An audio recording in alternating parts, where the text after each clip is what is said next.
राम राम दोस्तों।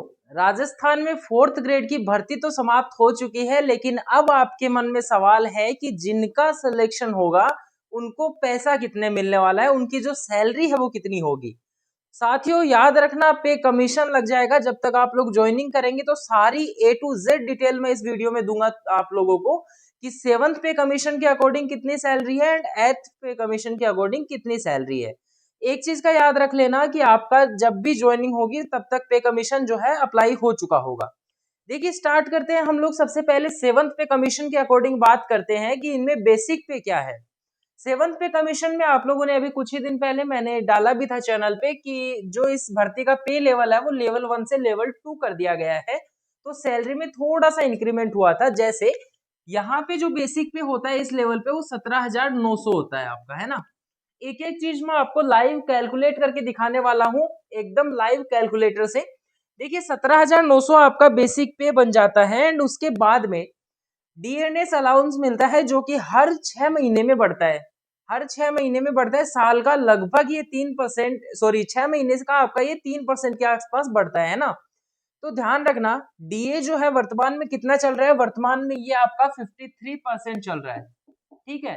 तो इसके अकॉर्डिंग यहाँ पे देखो लाइव कैलकुलेशन देखो आप लोग। 17,900 का जब आप लोग 53% निकालेंगे तो ये आपका कुछ आता है 9,487 रुपए। तो यहाँ पे आप लोगों को 9,487 रुपए डीए के मिलेंगे, डीएनएस अलाउंस के। उसके बाद में हाउस रेंटल अलाउंस आप लोगों को मिलता है, सिटी पे डिपेंड करता है। देखो ये आपका दो तरीके से मिलता है, एक सिटीज में तो 10% और दूसरा आपको 20% मिलता है। अगर आपकी ड्यूटी जयपुर, अजमेर, बीकानेर, कोटा ऐसे शहरों में आती है, जोधपुर भी इसमें शामिल है, तो इन 5 शहरों में अगर ड्यूटी आती है तो 20% मिलता है। बाकी कहीं पे भी हो 10% ही राजस्थान में मिलता है।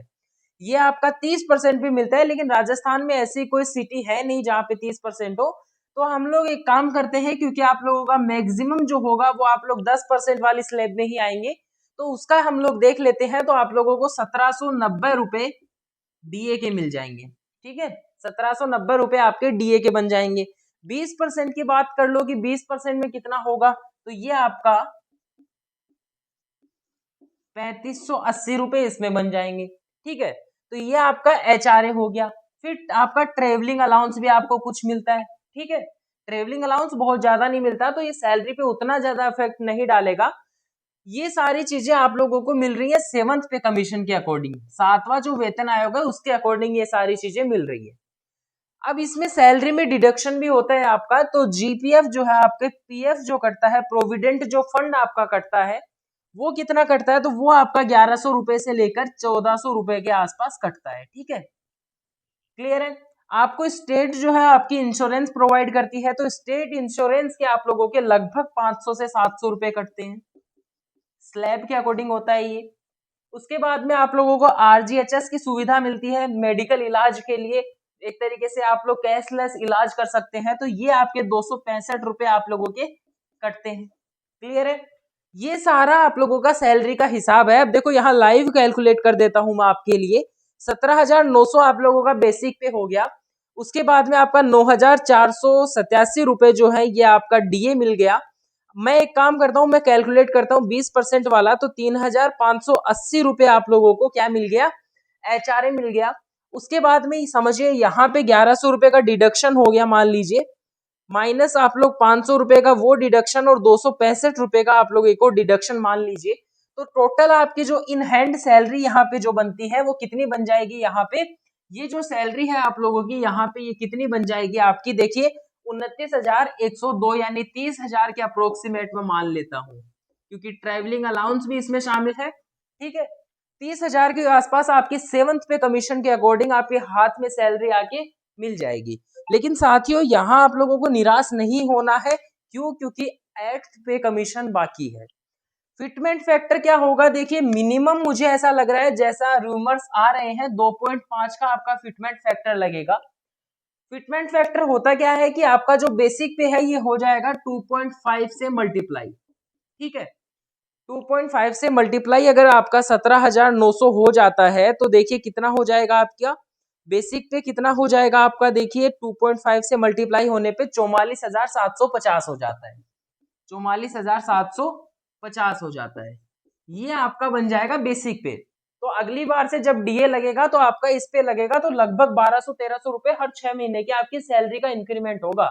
हर एक साल से आपका 3% बेसिक पे भी बढ़ता है तो 1200 रुपए बेसिक पे भी बढ़ेगा। बहुत सारी चीजें हैं, हर एक चीजों के बारे में बात करेंगे। देखिए यहाँ पे आपका डीएनएस अलाउंस पे क्या हो जाता है, जीरो हो जाता है जैसे ही बेसिक पे लगता है। ठीक है, पे कमीशन जो लगता है ना तब डीएनएस अलाउंस जीरो हो जाता है, बाद में बढ़ता है 6 महीने, उसके बाद में अगले 6 महीने में फिर 3% ऐसे बढ़ता है, तो वो आप लोगों का बाद में होगा, तो उसको एक बार जीरो ही रखते हैं। 10% आपको हाउस रेंटल अलाउंस मिलता है तो 4,475 रुपए यहाँ पे, या फिर आप लोगों के दूसरे क्या हो जाएंगे, देखिए दूसरे आप लोगों के क्या हो जाएंगे, मल्टीप्लाई विद 2 कर दो, 8,950। अगर 5 सिटीज जो मैंने बताई वहां पे आता है तो रूम लेने के लिए आप लोगों को कितना मिलेगा, 8,950 मिलेगा। डिडक्शन आप लोगों का यही सेम रहने वाला है। तो देखिए कैलकुलेट करिएगा, सैलरी याद रखिएगा 44,750 प्लस में आपका मैं ऐड करता हूं 4,475। तो देखिए 49,225 से लेकर आपकी जो सैलरी है वो कितनी हो जाएगी, प्लस में एक बार और ऐड कर दीजिए आप लोग यहाँ पे 53,700। ये दोनों आपका अगर 10% एचआरए मिलेगा तो ये सैलरी, और 20% मिलेगा तो वो सैलरी मिलेगी। तो स्टूडेंट्स एक चीज आप लोगों ने नोटिस की होगी, यहाँ पे हमने डिडक्शन नहीं किए हैं। कुल मिला के अगर डिडक्शन भी करोगे तो आपकी 47,000 से लेकर 50,000 तक की सैलरी आपके हाथ में आके हो जाएगी। ठीक है, मतलब 1 तारीख को डायरेक्टली आपके अकाउंट में 50,000 रुपए ट्रांसफर हो जाएंगे अगर आपका इस भर्ती में सिलेक्शन हो गया है तो। अब जिनका नहीं हुआ उनको भी निराश नहीं होना, उनके लिए भी बहुत अच्छी अपॉर्चुनिटी लेके आया हूँ। हाईकोर्ट 4th ग्रेड की भर्ती आने वाली आ चुकी है, आने क्या वाली है, एग्जाम होने वाला है। हाईकोर्ट 4th ग्रेड के लिए हम लोगों ने कल्चर एंड हिंदी दोनों की क्लासेस स्टार्ट कर रखी हैं, तो आप लोग जरूर से उन क्लासेस को ज्वाइन करिएगा, क्योंकि अगर इस भर्ती में नहीं हुआ तो उसमें हमें पक्का सिलेक्शन लेना है। ठीक है स्टूडेंट्स, वीडियो को जरूर से लाइक कर दीजिएगा और उन लोगों के साथ में जरूर शेयर करना जो लोग बोल रहे थे आपको कि 4th ग्रेड में ही तो लगा है। ठीक है, उन बेरोजगार लोगों के साथ में शेयर करना, क्योंकि इस भर्ती में केवल वही लोग आपको ऐसा कहेंगे कि 4th ग्रेड में ही तो लगा है जो या तो अनपढ़ होंगे या फिर आप लोगों में उनका नंबर नहीं आया होगा। ठीक है, चलिए स्टूडेंट्स, आप लोगों को आई होप पूरी सैलरी समझ में आई होगी। इस भर्ती के क्या क्या फायदे हैं वो आपको मैं अगली वीडियो में बताऊंगा, जैसे आरजीएचएस का क्या प्रॉफिट होगा, स्टेट इंश्योरेंस का क्या प्रॉफिट होगा, पीएफ का क्या प्रॉफिट होता है, प्रोविडेंट फंड जिसको आप बोलते हैं, सारी चीजों की बात करेंगे। लेकिन आज की कक्षा में हम लोग इतना ही रख पाएंगे। चलिए ऐड करते हैं क्लास को, तब तक के लिए धन्यवाद, आप लोगों से कल मिलेंगे। Bye everyone.